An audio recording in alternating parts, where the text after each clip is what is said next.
Kila mwaka tarehe 15 Novemba duniani huadhimishwa siku ya waandishi wa habari waliofungwa. Siku maalumu iliyotengwa kupaza sauti kwa niaba ya waandishi wa habari, wana blogu, wana habari na watetezi wa haki ambao walijaribu kutoa mawazo yao na kwa sasa wamewekwa gerezani, kutoweka, kutishiwa kuuawa kwa sababu tu ya kazi zao za uandishi. Siku hii ilianzishwa na PEN International mwaka 1981 ikiwa na lengo la kuhamasisha uelewa wa kimataifa kuhusu vitisho vinavyoendelea dhidi ya uhuru wa kujieleza, moja ya misingi mikuu ya jamii huru. Siku hii imelenga mambo makuu manne. Moja, kupaza sauti za waandishi wa habari waliokuwepo jela. Waandishi wengi duniani humalizia maisha yao gerezani kwa kuandika ukweli kuhusu serikali zao, masuala ya kijamii, ufisadi, haki za binadamu na vita. Mlengo wa pili ni kuwakumbuka waandishi wa habari waliopoteza maisha. Hii pia ni siku ya maombolezo ya wale waliouawa wakiwa wapo kazini au walioteswa bila kujulikana walipo. Mlengo wa tatu ni kuitaka dunia kuchukua hatua. Asasi za kimataifa hutumia siku hii kushinikiza jamii za kimataifa, mashirika na serikali kutekeleza sheria zilizounda uhuru wa vyombo vya habari. Na mlengo wa nne ni kusaidia familia za waandishi wa habari. Mashirika mbalimbali huanzisha kampeni za misaada kwa ajili ya familia zinazoumia kwa sababu ya kifungo au kupotea kwa upendwa wao wanaofanya kazi ya uandishi wa habari. Kwa mujibu wa ripoti za mashirika ya utetezi, zaidi ya waandishi 300 wako gerezani duniani mpaka sasa. Baadhi wamehukumiwa vifungo vya miaka mingi kutokana na ripoti zao za uchunguzi. Nchi zinazotajwa kuwa na idadi kubwa ya visa vya ukandamizaji wa waandishi wa habari kulingana na ripoti za mwaka hadi mwaka ni pamoja na Iraki, China, Mexico, Syria na baadhi ya maeneo katika bara la Afrika. Waandishi hawa hukabiliwa na mateso makali, ukatili wa mwili, vitisho kwa familia zao, kunyimwa matibabu,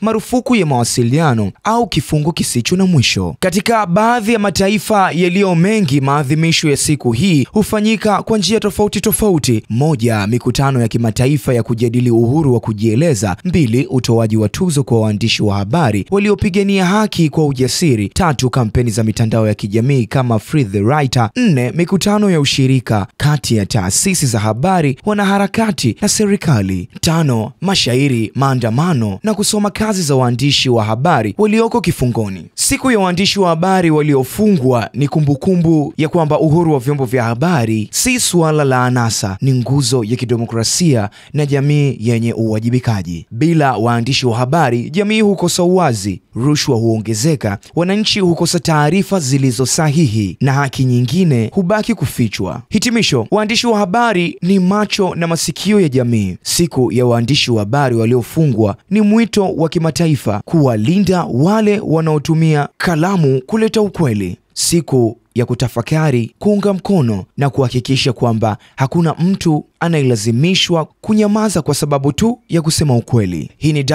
WHO kutokea Kasako Media. Endelea kuweza kusubscribe kwa ajili ya kuweza kupata more infos. Mimi naitwa Kelvin Keo.